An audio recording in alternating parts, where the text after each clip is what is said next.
Gracias. Mientras nos acomodan el micrófono,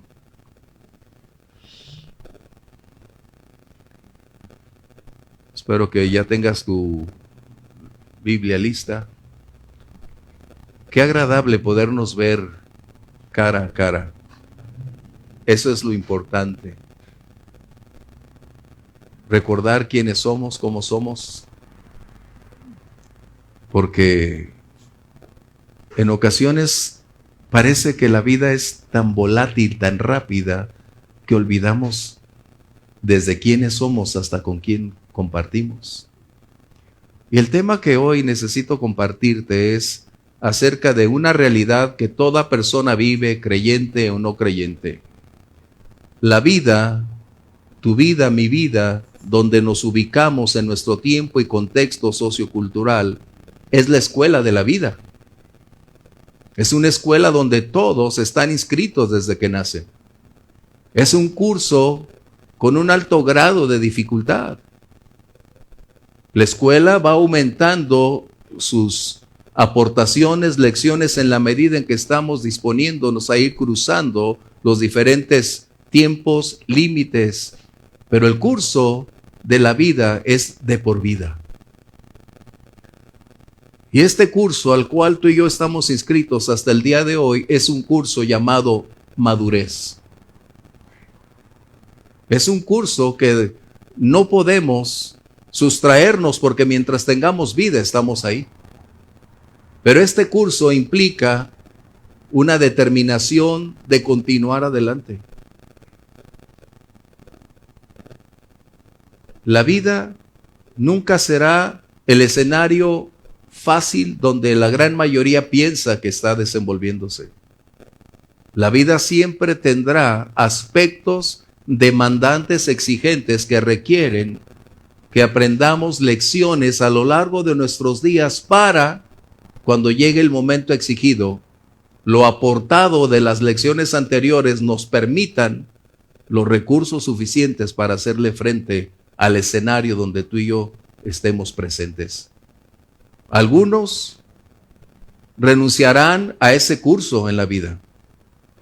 Otros estarán descalificados y otros voluntariamente decidirán sustraerse por no decidir pagar el precio, porque siempre hay un costo en la vida.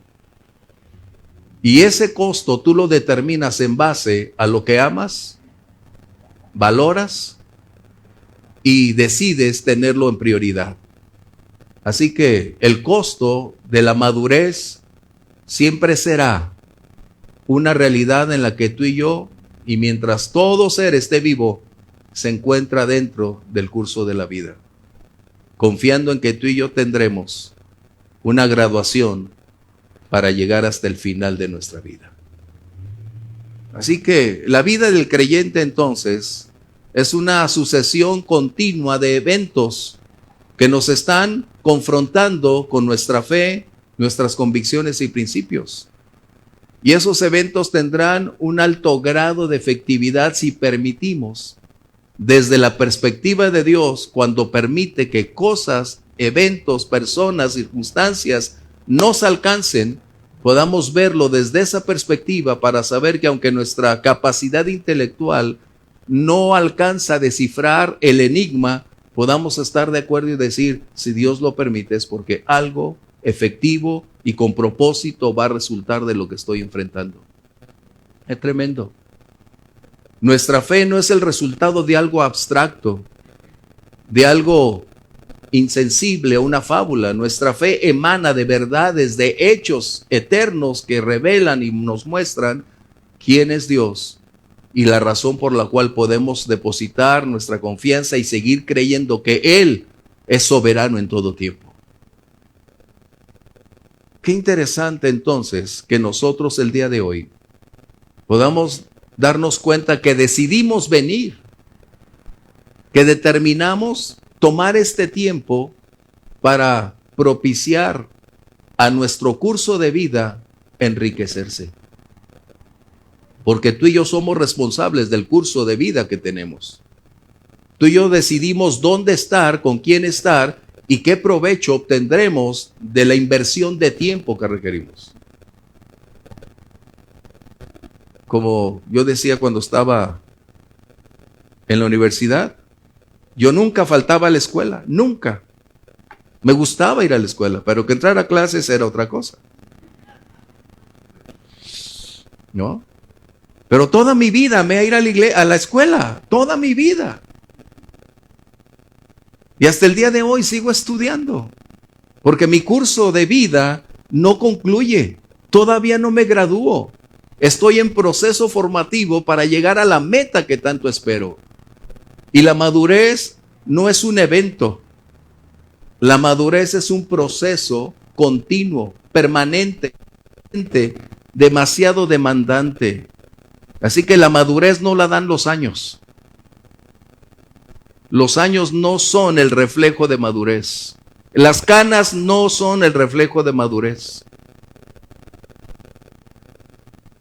La madurez es la expresión de un carácter forjado que sabe cómo mantenerse a través de las diversas etapas de la vida en un ascenso, en una paz, en una calma. Y esto es lo que podemos hablar de madurez. ¡Qué tremendo! Si no aprendemos, voy a explicarte de una manera muy concreta. En nuestra clase de diseño había un maestro que, pues, su nombre es muy grato, pero nosotros lo conocíamos también por el venenoso. Porque para él en arquitectura el diseño era colocar una gran cantidad de ilustraciones que él le llamaba veneno a todo lo que colocabas alrededor de la planeación. Y cuando él entró a nuestra clase, que era prácticamente el último grado en arquitectura, él hizo la siguiente observación. Mi clase es diseño y es la más difícil en arquitectura que ustedes tienen que enfrentar. Pero si ustedes no desean entrar a mi clase, ya tienen un 6, ya están aprobados. Yo no voy a estar atrás de ustedes. Así que si desean aprender cómo enfrentar la vida, esta es la clase y el escenario. Yo no los voy a reprobar, dijo él. Si ustedes no aprenden, yo no los voy a reprobar, los va a reprobar la vida. Escucha bien eso. Muchas personas están hoy existiendo, pero no viviendo. Muchas personas están haciendo de su vida como creen hacerlo, pero no están invirtiendo para ese futuro donde su madurez necesita ser una realidad. Y la madurez es una decisión. Porque tenemos adultos, niños, infantiles. Bueno, nomás en mi casa. ¿No? Conozco a muchísimos adultos con un alto grado de infantilidad en su conducta, en sus acciones, en su perspectiva, en sus prioridades, que realmente parece ser que la vida no transcurre para ellos, parece ser que todavía siguen siendo dependientes de papá y mamá, cuando en realidad necesitamos aprender a forjar a los nuestros, porque el día llegará cuando tú y yo no estemos con ellos. El día que decidan alzar sus alas, ¿cómo lo van a hacer? ¿Cómo lo van a hacer frente a la vida? Si les robamos en su tiempo de aprendizaje de la escuela de la madurez, quisimos hacerles el todo para que ellos no se cansaran, para que ellos no hicieran nada, y siempre esto, aunque para ellos en un momento dado les benefició, el resultado final fue robarles su carácter, robarles la experiencia de enfrentar los escenarios reales. Qué tremendo. Así que, papás, aprendamos a tener el balance. ¿Hasta dónde puedo permitir que la vida coloque enfrente a los nuestros? Porque será su escenario tarde o temprano. Y si no saben cómo tomar acciones, cómo enfrentar retos, ya les robamos su vida. Y quien va a sufrir van a ser con quien se casen. Ese es el punto real. Así que tenemos que aprender una de las grandes lecciones de la vida. Nuestra relación con Dios nos ha estado permitiendo entonces aprender que en la vida Dios prueba nuestra fe. Mencioné que toda persona tiene una inscripción en la escuela de la madurez. Pero la diferencia con un creyente es que conoce de dónde proceden tantas condiciones que pueden enriquecernos. Y uno de los momentos más álgidos es que debemos reconocer que cuando Dios nos prueba, a veces estamos en el valle de la aflicción, donde hay lágrimas, donde hay dolor, pero también a veces en tiempos gloriosos de bonanza y de victoria, donde podemos disfrutar y alegrarnos. Pero también hay tiempos de fracaso, derrota. También hay tiempos de dolor, de heridas. Pero tenemos que aprender a vivir por encima de todos esos ámbitos, porque de otra manera la madurez nunca llegará. La madurez es aprender a ir sorteando cada una de esas circunstancias sin permitir que nuestra alma se llene de amargura, que nuestro corazón se coloque en odio, que necesitamos aprender a ir viendo con claridad en medio de la oscuridad. Necesitamos ir viendo con mayor claridad la perspectiva que está delante de nosotros, porque nuestra carrera no es el hoy únicamente. Nuestra carrera es preparar hoy el escenario del mañana. Y me agrada una de las grandes personalidades que la Biblia menciona, llamado Abraham. Un hombre que es el modelo vívido de cómo iniciar la vida de fe, de cómo vivir la vida, qué hacer cuando las cosas difíciles se presentan, cómo caminar en medio del ámbito laboral, académico, familiar, emocional, en todo ámbito. Abraham es el modelo preciso para nosotros como creyentes iniciar la carrera. Pero permíteme antes de entrar un punto muy importante. ¿Cuándo inició Abraham la carrera o la escuela de la fe? La escuela de la fe Abraham la inició a los 75 años de edad. Escúchame bien. Abraham inició la escuela de la fe a los 75 años de edad, cuando ya tenía un carácter formado, una vida establecida, un ámbito social cultural definido. Pero él se inscribió en la escuela de la fe a los 75 años de edad. Esto quiere decir que nunca es tarde para empezar a caminar con Dios.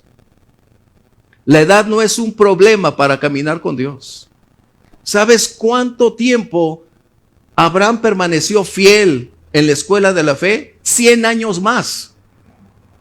En otras palabras, inició la escuela a los 75 y se graduó a los 175 años de edad. ¡Qué tremendo! 100 años de edad, se mantuvo firme, fiel, con altibajos, con problemas, circunstancias, pero llegó a la meta, llegó al final de la carrera, fiel. Acompáñame a leer entonces capítulo 22, versos 1 y 2 de Génesis. Y cuando lo tengas, te voy a invitar, si te pones de pie, por favor, conmigo. Permíteme leerlo en voz alta, y si tú deseas hacerlo conmigo, excelente. Verso 1 dice: aconteció después de estas cosas que probó Dios a Abraham y le dijo: Abraham. Él respondió: heme aquí. Y dijo: toma ahora tu hijo, tu único Isaac, a quien amas, y vete a tierra de Moriah y ofrécelo allí en holocausto sobre uno de los montes que yo te diré. Toma tu lugar, por favor. Wow.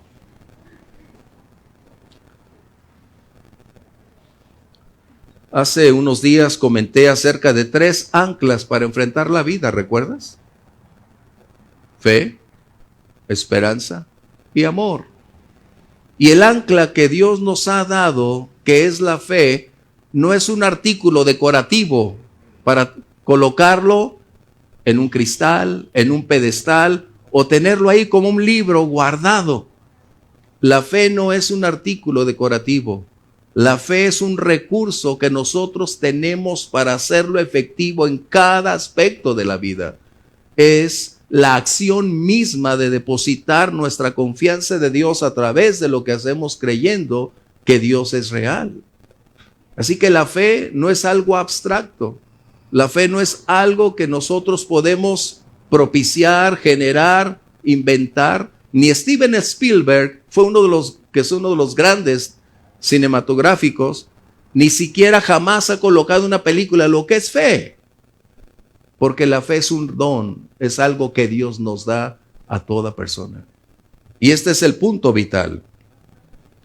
La fe tiene aspectos preponderantes que la fe opera en el campo de la adversidad. Escúchame bien.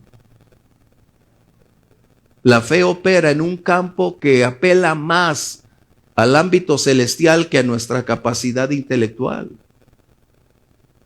Y la fe tiene aspectos relevantes que nosotros en ocasiones no alcanzamos a descubrir porque tenemos solo dos posturas por lo general y quizá una tercera cuando estamos en medio de una adversidad.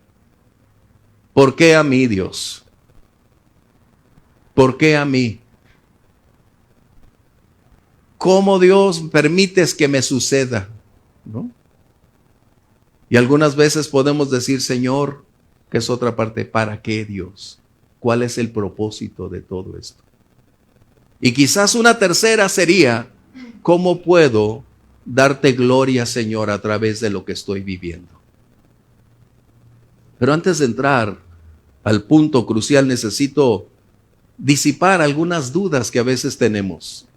Necesitamos diferenciar una prueba de una consecuencia. Escucha bien. Una prueba es el origen procedente de Dios. Dios es quien propicia a las pruebas acontecerle a un creyente. Pero las consecuencias son el resultado de nuestras decisiones, de nuestras abstenciones o de nuestra falta de capacidad o negligencia. Son el resultado de lo que nosotros hemos hecho. A veces decimos, ¿por qué Dios me metes en esa prueba? No, tenemos que diferenciarlo. Una consecuencia es muy distinto de una prueba. Así que necesitamos colocar este ámbito antes de entrar. Porque como tú y yo vivimos en un mundo crítico, difícil, asfixiante, con un alto grado de peligrosidad, de volatilidad con lo que hacemos, donde nos reunimos, en ocasiones se generan circunstancias. Y estos conflictos en ocasiones creemos que es el resultado que Dios los está enviando para probar nuestra fe. Pero es una consecuencia directa en ocasiones de lo que nosotros decidimos. Puede ser nuestra falta de pericia, puede ser nuestra falta de atención, pero al final una consecuencia es el resultado de nuestras decisiones. Qué tremendo. Pero también necesito hacer otra rápidamente. Es muy diferente la prueba que Dios envía a una tentación. Dios envía una prueba para extraer y sacar lo mejor de nosotros. Pero una tentación es el resultado de nuestros propios deseos, intereses e inclinaciones. Y la tentación siempre tiene como propósito extraer lo peor de nosotros. Es muy distinto. Así que necesitamos entonces colocar muy claramente cuando decimos estoy bajo una prueba. Eso es importante, porque entonces sabemos que el origen de la prueba es Dios y el propósito de Dios de esa prueba es sacar lo mejor de mi vida para hacer frente al curso de la vida llamado madurez. Qué interesante. Job capítulo 23, verso 10. Este es un personaje que prácticamente el mundo conoce y todo el mundo habla de la paciencia de Job. Un hombre que en medio de adversidad, conflictos, pérdidas, mantuvo siempre su perspectiva clara que Dios tenía un propósito al permitir tantos eventos en su vida.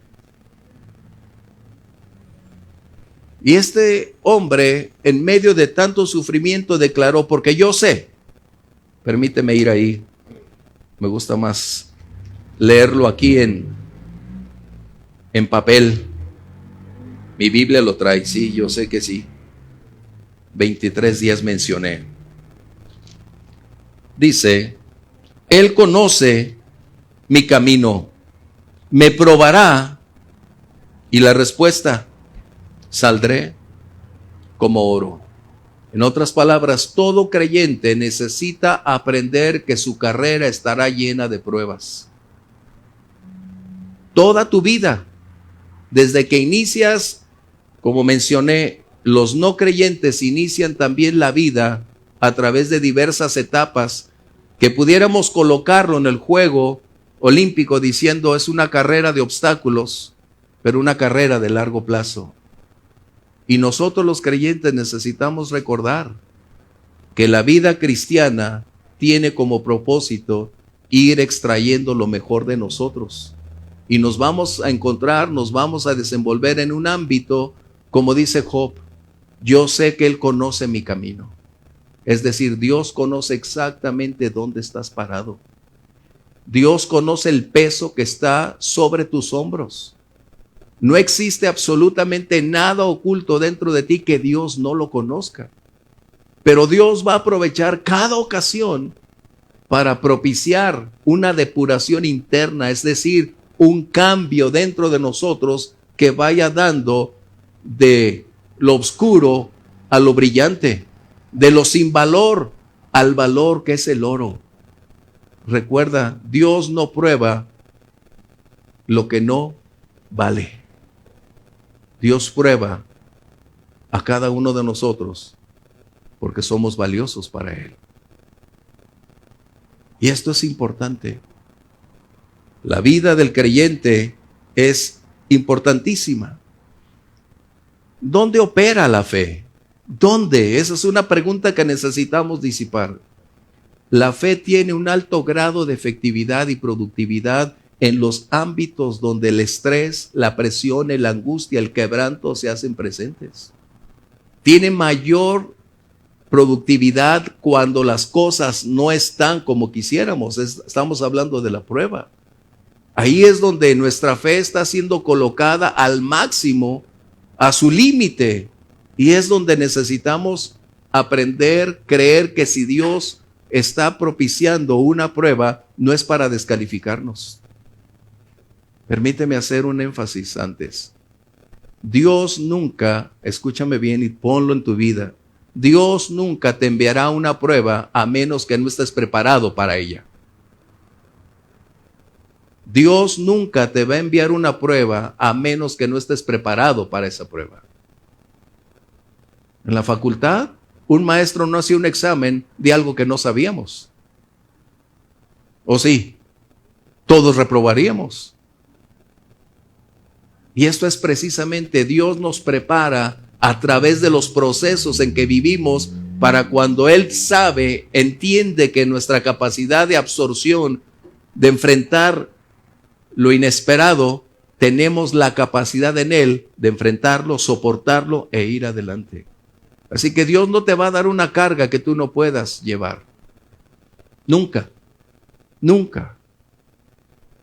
De esta manera entonces debemos darnos cuenta que la fe responde mejor cuando estamos bajo presión. Como algunas empresas les gusta tener empleados bajo presión y simplemente en el área de ventas es un alto grado. Les gusta vivir bajo tensión. Pero la fe se mueve más rápidamente cuando dependemos de Dios que cuando tenemos una posición de prosperidad, de comodidad, de libertad, donde estamos en un balneario de agua termal rico, quemándonos sabroso, donde viene el barro y wow, ¿no? Ahí decimos que tenemos fe, pero la fe realmente se mueve en un ámbito donde las condiciones son totalmente adversas. Porque la prueba prácticamente, al menos el 99% de las pruebas, son bajo presión, bajo tensión. Pero para algunos será en tiempos de prosperidad, pero para un sector mínimo de un creyente. Pero la gran mayoría operamos mejor o nuestra fe se mueve mejor cuando estamos enfrentando diversidad de circunstancias. ¿Por qué lo permitirá Dios? Es la pregunta. ¿será que Dios no tendrá otra cosa que hacer? ¿Será que Dios se va a desquitar de lo que nosotros tratamos de hacer o no hacer? No. Mencioné, Dios va a extraer lo mejor de nosotros. El propósito de Dios para permitir las pruebas es para llevarnos a forjar nuestro carácter. Y la pregunta, ¿qué es carácter? Porque confundimos temperamento con carácter. Si dicen, ay, es que el pastor es bien enojón, ese es su carácter. No, eso es temperamento. ¿Carácter qué es? Es la pregunta que tú y yo necesitamos disipar. Escuchamos tanto de carácter, pero no lo identificamos con claridad. El carácter son una serie de recursos, de condicionantes que están influyendo o generando acciones dentro de nosotros, es decir, viene de lo general a lo particular. Y una gran cantidad de elementos están conglomerándose, trabajando, limando asperezas para propiciar en nosotros lo que nos identifica ante los demás, que es el carácter. El carácter es nuestra esencia, es lo que revelamos a través de lo que hablamos y hacemos. Ese es el carácter real. Y la fe tiene como propósito ir forjando el carácter. En otras palabras, en el libro de Santiago, capítulo 1, verso 3 y 4, vas a encontrar uno de esos pasajes que son muy reveladores, pero qué difíciles de poder soportar, de llevar. Pero dice este pasaje que tienes ahí, me voy a ir hasta el otro lado de mi Biblia, permíteme ir. Más que Santiago, ya me pasé. Aquí está. Santiago dice, verso 3, sabiendo que la prueba de tu fe produce paciencia. La paciencia tiene varios momentos álgidos. La paciencia conlleva la capacidad de superar, enfrentar y llevar la carga. Como decía mi papá, o decían los antiguos, la carga hace andar al burro. Pero algunos parece que siguen dependiendo de otros, a pesar de la carga enorme que tienen. Wow. ¿Va? Ahí parece que el burro lleva a 2 y no a 1. Pero la carga hace andar al burro. Es decir, la paciencia conlleva la capacidad de soportar el peso de una prueba. Pero a la vez habla de una determinación y constancia para continuar perseverando, manteniéndose firme en medio de ese tiempo crítico hasta enfrentar y superarlo por completo.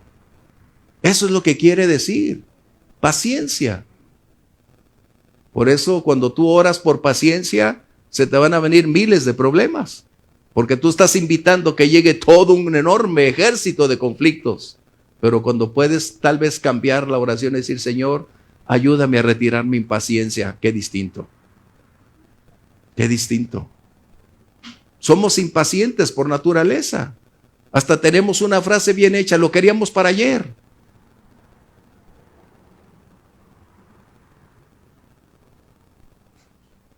Y esto es algo que necesitamos ir aprendiendo. La madurez no es como yo quiero. La madurez es saber esperar tiempo, momento y ocasión para que las cosas se den. Pero como somos impacientes, tomamos decisiones y habrá consecuencias. Y no serán pruebas, sino será el resultado de nuestra impaciencia. El curso donde tú y yo estamos se llama madurez. Y esto va a requerir un aprendizaje constante a lo largo de cada evento de tu vida. Cada circunstancia debe aportar un alto grado de lecciones objetivas para no volverlas a repetir. George Santayana lo declaró. La persona que olvida su historia está condenada a volverla a repetir. Como dijeran nuestros buenos abuelos, tropezamos con la misma piedra. Esa es una lección no aprendida.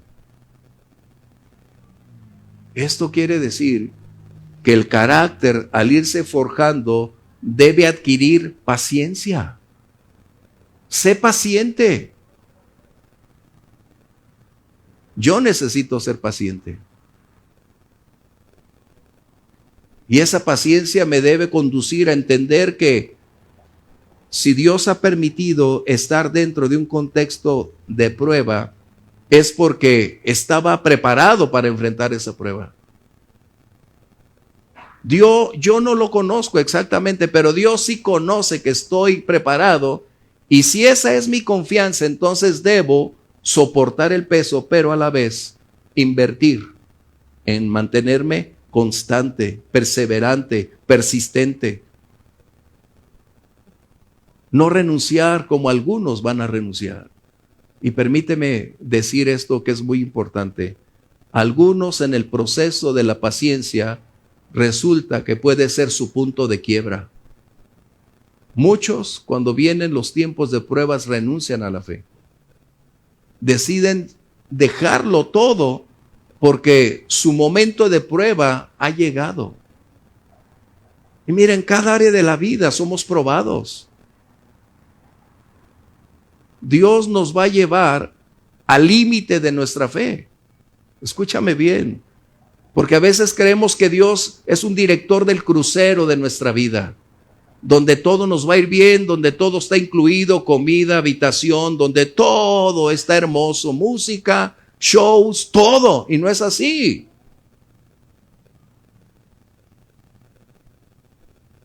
Dios no es un director de un crucero, de una agencia de viajes, de un todo incluido. Dios es un Dios personal que ama a sus hijos y desea lo mejor para cada uno de ellos. Y Él conoce entonces cómo forjar nuestro carácter para que el día de mañana acertemos en el blanco. Las lecciones que aprendamos hoy van a concurrir en un aspecto muy relevante: a ser menos propensos al error. Es decir, seguiremos equivocándonos, pero las lecciones aprendidas del ayer deben ser lo suficientemente sólidas, contundentes, para aprender lo que debo y lo que no debo hacer y cómo debo hacerlo. Qué interesante. Así que, ¿dónde Dios nos va a llevar? Porque el tiempo ya nos comió. Bueno, permíteme ir a un punto nada más, por favor. Verso 2 del que estábamos leyendo regrésate a Génesis, por favor. ¿Será que me emociono tanto cuando estoy aquí? Que mi anhelo es compartirte para que podamos aprender más.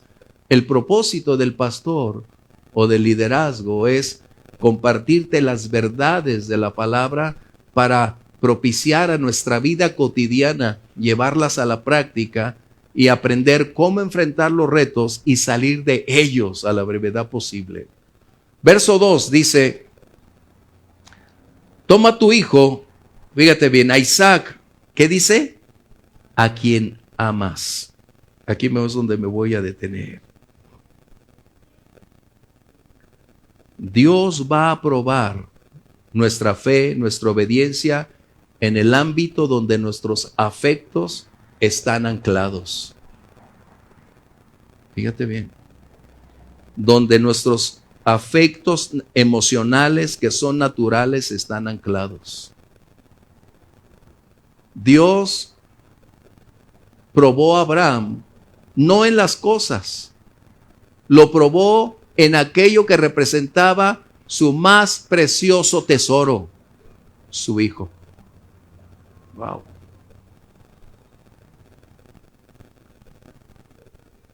Y aquí es el gran punto donde nosotros necesitamos darnos cuenta que Dios no comparte lealtades. Dios no deseaba eliminar a Isaac, porque en Isaac estaban todas las promesas subsecuentes del Mesías, de la libertad de la nación de Israel. Pero Dios estaría probando la fidelidad, la obediencia, la calidad de fe de Abraham.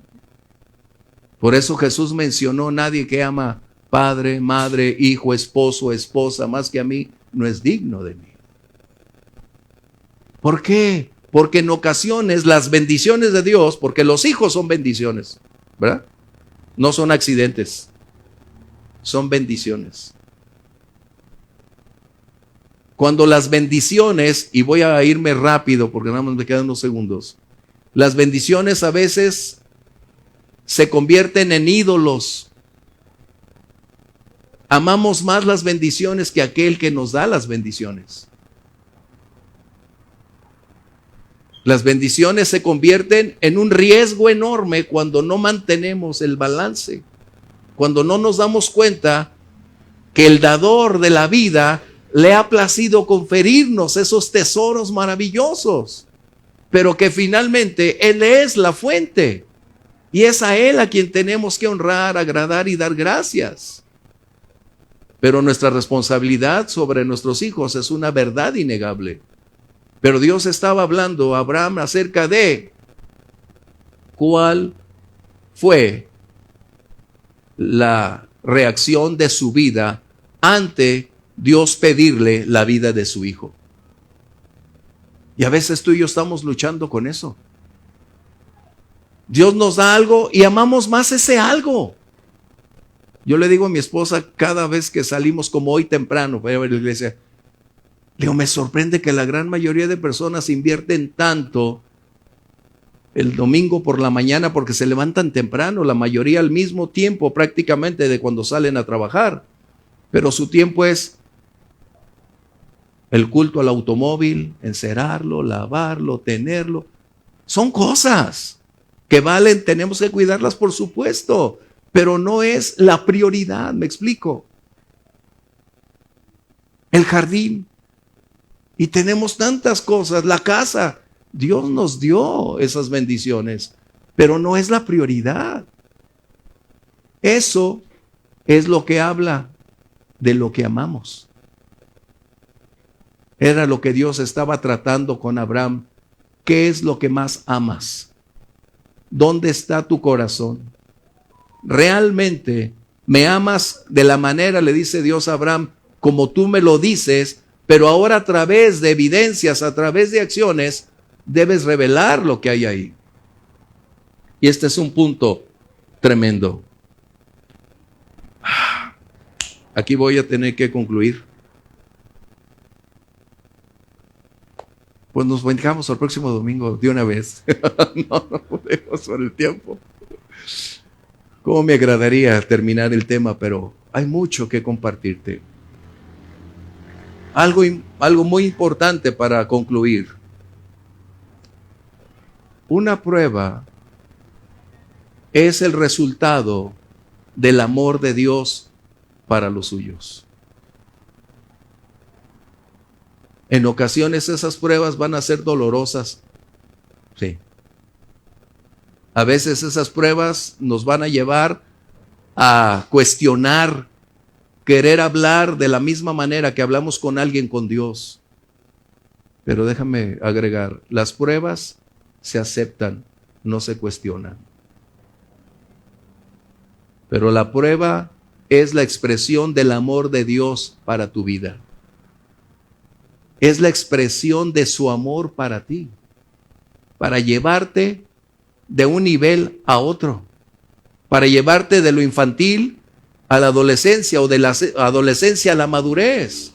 Es para extraer lo mejor de tu vida, para empezar a evaluar cada día de tu presente momento, para que tú puedas graduarte en la escuela de la madurez y conozcas qué hacer cuando las cosas no van bien. ¿Qué hacer? Y creo que Abraham es el modelo exacto para nosotros. La pregunta es entonces, ¿Qué es lo que está en tu presente? ¿Qué es lo que estás enfrentando? ¿Es una prueba o es una consecuencia? ¿Es una prueba que Dios ha enviado para enriquecerte y extraer lo mejor de ti? ¿O es una tentación que está buscando sacar lo peor de nosotros? Es un buen tiempo para poder colocar ante Dios todos nuestros pensamientos y reiterarle que dependemos de Él.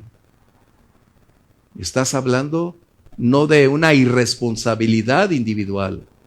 Estás hablando que Dios es la fuente de toda bendición a la que tú y yo tenemos acceso. Recursos ilimitados a nuestra disposición.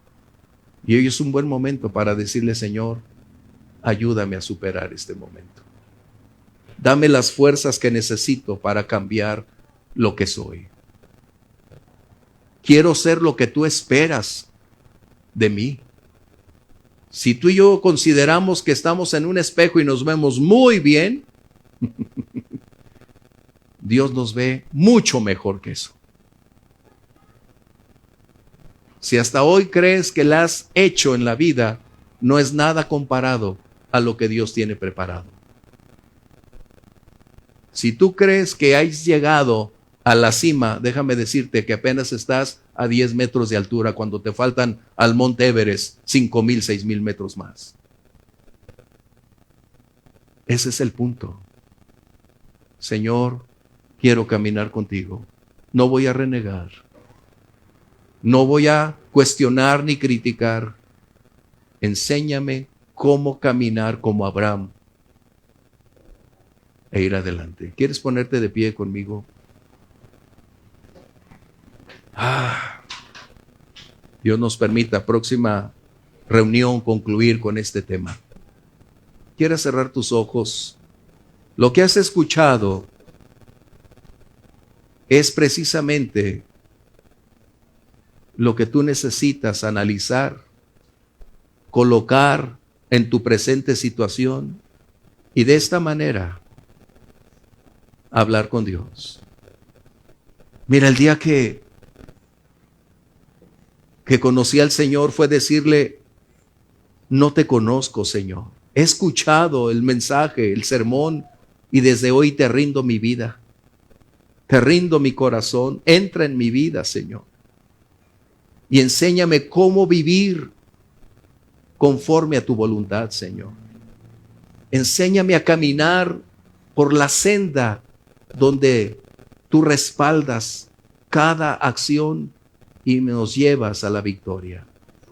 Padre, gracias por la oportunidad que hoy nos concedes de reconocer la veracidad de tu palabra para nuestro tiempo presente.